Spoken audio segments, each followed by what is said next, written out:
Hello and welcome to Podiatry Practice Mastery. I'm Don Pelto and I have Dr. Kevin Christie here. Kevin, thank you for joining the show. Oh, my pleasure. Thank you for the opportunity. You're welcome. And Kevin, you're within the chiropractic realm, and we both kind of are involved in a group coaching called Strategic Coach for a number of years.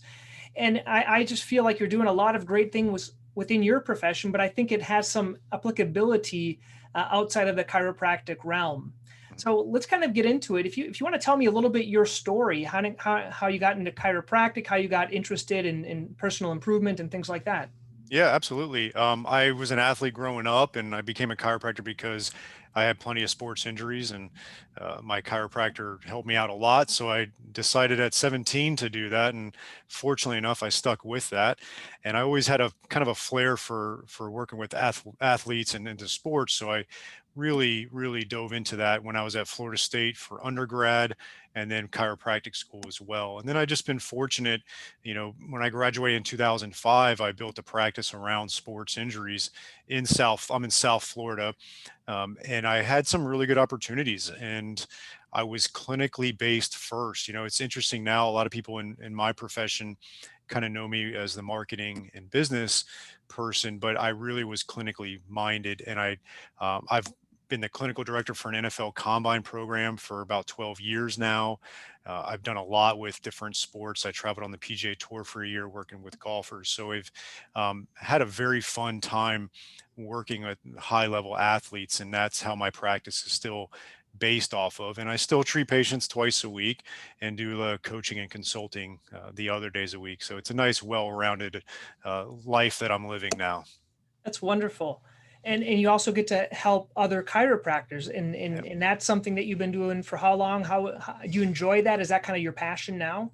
It's definitely a big part of my passion. I found myself 5 days a week, patient care was starting to burn me out a little bit. Mhm. And so when I made the leap to just twice a week, it's kept patient care very passionate for me, and I enjoy that. Mhm. But then working with chiropractors and working with organizations on marketing has definitely been a big just excitement, right? It just kind of reinvigorated me. I'm Yeah. 41 now. I've 16 years in practice. It's kind of that halfway point, maybe, and it's been fun to really dive into this. And it really started in 2015. It was a strategic coach talks about strategic byproducts, Mhm. and I started with strategic coach in 2013, and then I think it was early 2015. I got this letter from them about Joe Polish, this marketing guy who I'd never heard of. And he had a podcast. So I checked that out, and that got me down the marketing rabbit hole. And so I just honestly, I started a Facebook group in July of 2016 called the Modern Chiropractic Marketing Group. And it grew. And then that spawned my podcast of the same name, and so on and so forth. I didn't monetize it at all for a couple years. I just was building an audience around this topic. And so it's been fun to see it grow. That's awesome. Well, we'll get into a couple of questions that might be helpful for our listeners. Let's start here. What is the most profitable idea that you can share with those that are here listening, regardless of the area of profession? What do you think is the best thing, that's the best kept secret for making people more profitable? Yeah, and I'm actually very familiar with the podiatry field. My ex, I was married to a podiatrist for a while, and so I know it very well. And I helped a little bit with marketing for her and such. And so I think there's a lot of crossover between a chiropractic practice and a podiatric practice in a lot of ways.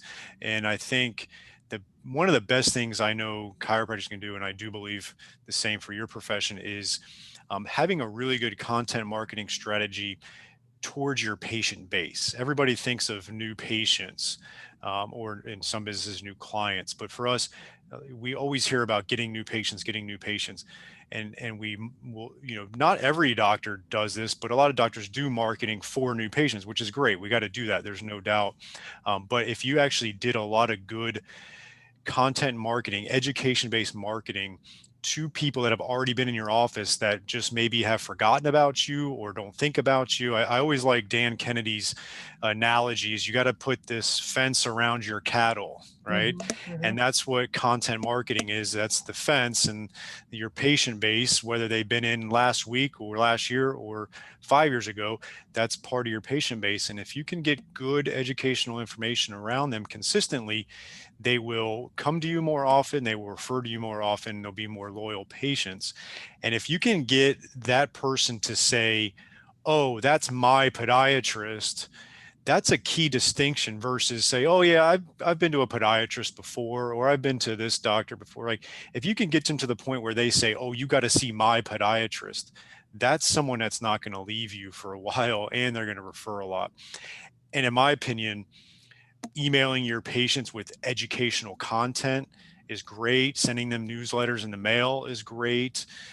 Social media, you can do so many crazy things with social media now. It's great. Like, you could take your email list, and this is what we do in my practice. Let's say you have 3,000 patient emails that you email them, once a week, twice a month, whatever it is. You can actually funnel that into a Facebook audience. And if they have that email address affiliated with that Facebook account, it'll sort into an audience. So if you've got 2,000 and maybe 1,200 of them have Facebook accounts associated with that email, you now have an audience where you could shoot videos or write blogs or post content and run it to that. You got to pay a little bit now with Facebook. It's definitely pay to play, but you can get that content in front of those people consistently, so they're constantly seeing your information, and you're being useful. You're not spamming them or just running brand awareness ads, so you're being very useful. Those are some great tips, I think. Now, what is one of the main reasons why doctors in general don't do content? You called it content marketing. Yeah, I think What's the reason why not to do it? Why isn't everyone? I, I think there's variations, of why. I think some of it's psychology, right? Like, it's just like, I'm a doctor, I don't need to do marketing. What I love about content marketing is it's basically invisible marketing. I wholeheartedly agree that our patients don't want to be marketed to. And when you do content marketing, they don't feel like they're being marketed to. They just feel like you're an educator in the community and you're providing them with useful, valuable health information.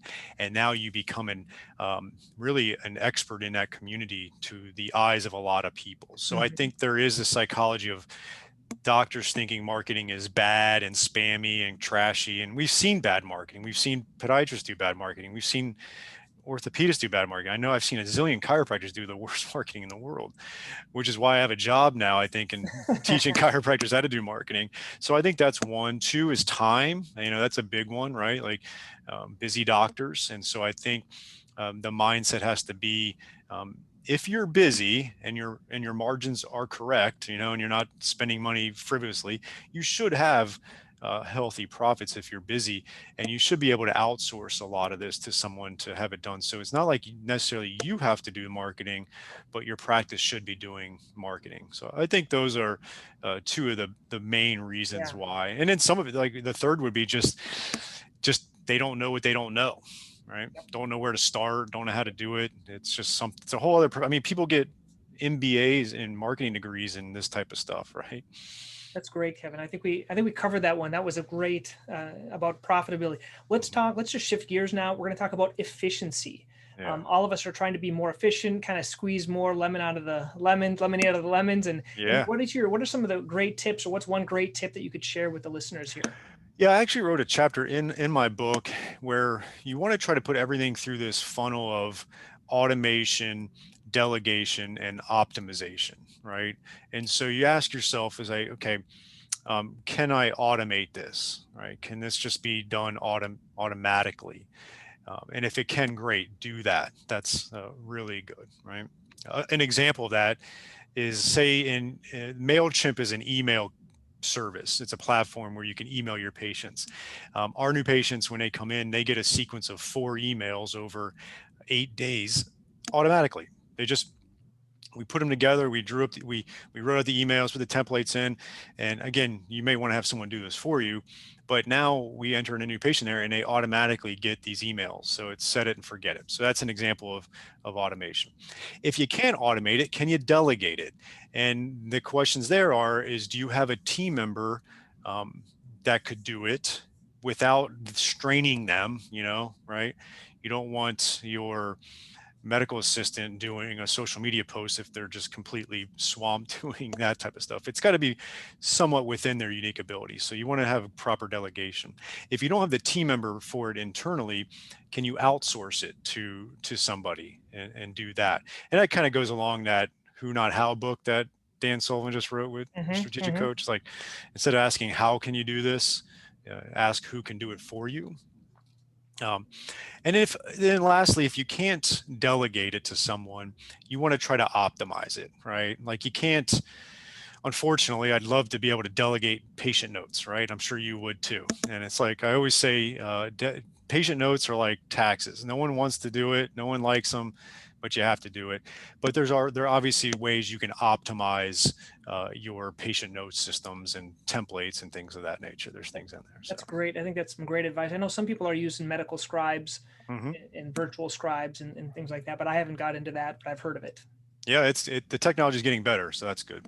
I think that's great. So, Mm-hmm. I think we explained it too, and we're going to put some references. We'll put a reference to your book underneath it, Oh, in thank you. ways they can learn more on the bottom of this video here or this podcast. Appreciate it. And and lastly, we're going to talk about how to keep accountable. And so this is something that's been kind of a passion since starting Coach. Is we can know, you can have this knowledge about how to get more profitable, how to get more efficient, but how do you take action? Dan Kennedy talks a lot about like action Jackson. How do you take action and be accountable to things? What have you found that's worked for you and for a lot of your clients to take Yeah, accountability? accountability is interesting, right? It's the same with our patients. We try to hold our patients accountable to do things, right? Like, I know, do you do a lot with diabetics? I know my ex did, Mm-hmm. where you could sit there and have conversation 23 times about eating habits and not losing a foot, and then 6 months later she's amputating a foot, right? Because they didn't do anything.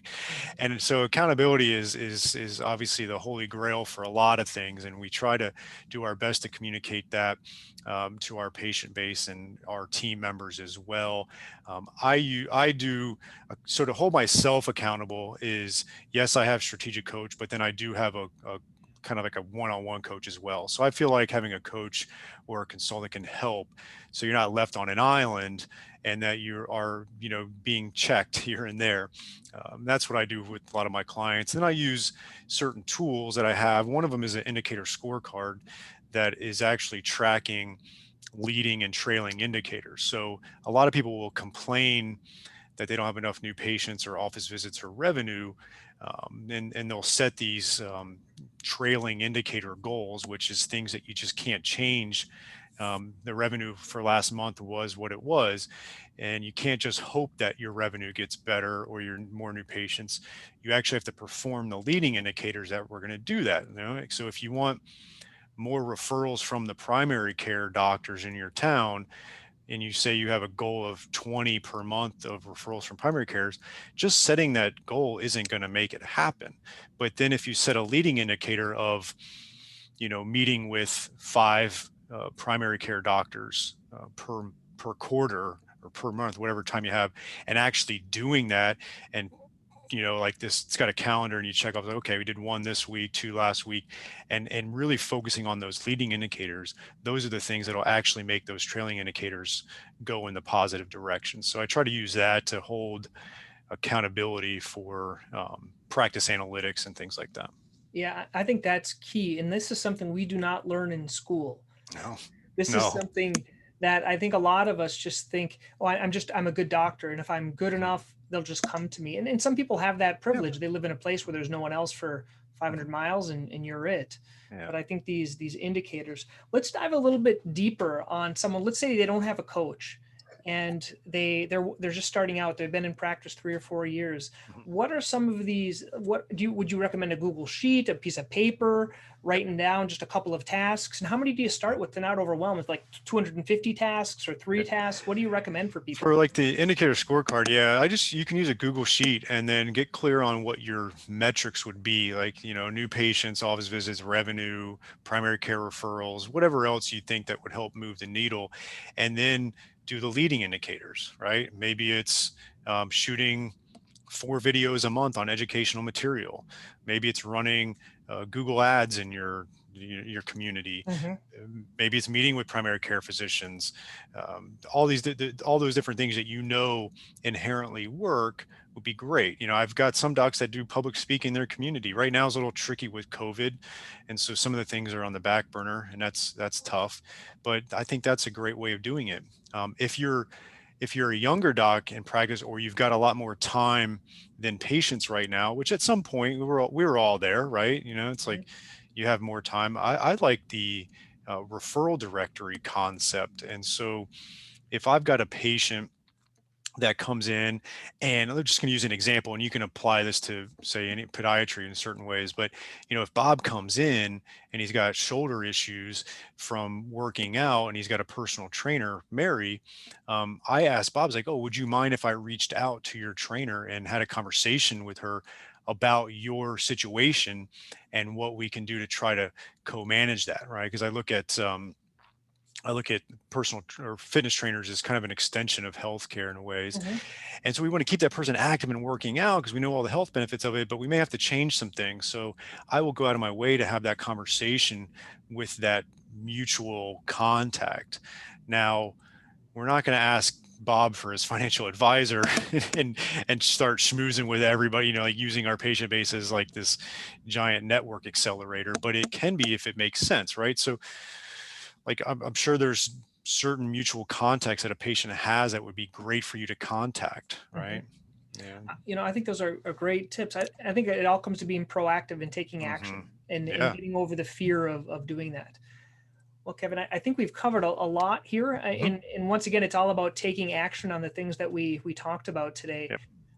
If people want to learn a little bit more about what you do, and it is yours chiropractic specific, or would other professions benefit from listening to what you're producing in terms of content? I actually have other doctors listening. I've definitely niched into my brand as far as chiropractic, but I've actually coached some other docs before, and we've got definitely people listening to the podcast and the Facebook group that are different specialties. So, and I think a lot of it applies for sure.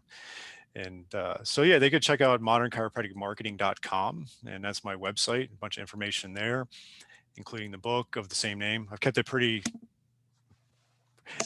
There's good and bad of my name, Modern Chiropractic Marketing Group. One is modern's great because no matter what, it's always going to be modern. I'm using it, But the other part is the problem of it is people expect me to keep up with all the modern marketing technologies. Like this latest one is Clubhouse. Have you heard that? I have. And so it's like, I don't want another social media platform, but I feel like I have to get on there and start learning about it, just like TikTok 6 months ago. It's like, it's this never ending chasing your tail type of thing with social media. Yeah. Well, good. I'll leave the show notes underneath here. And I want to thank you so much for your time. This was a lot of fun and learned a lot. And I think we gave some great value. Definitely. Thank you for everything. And I appreciate it.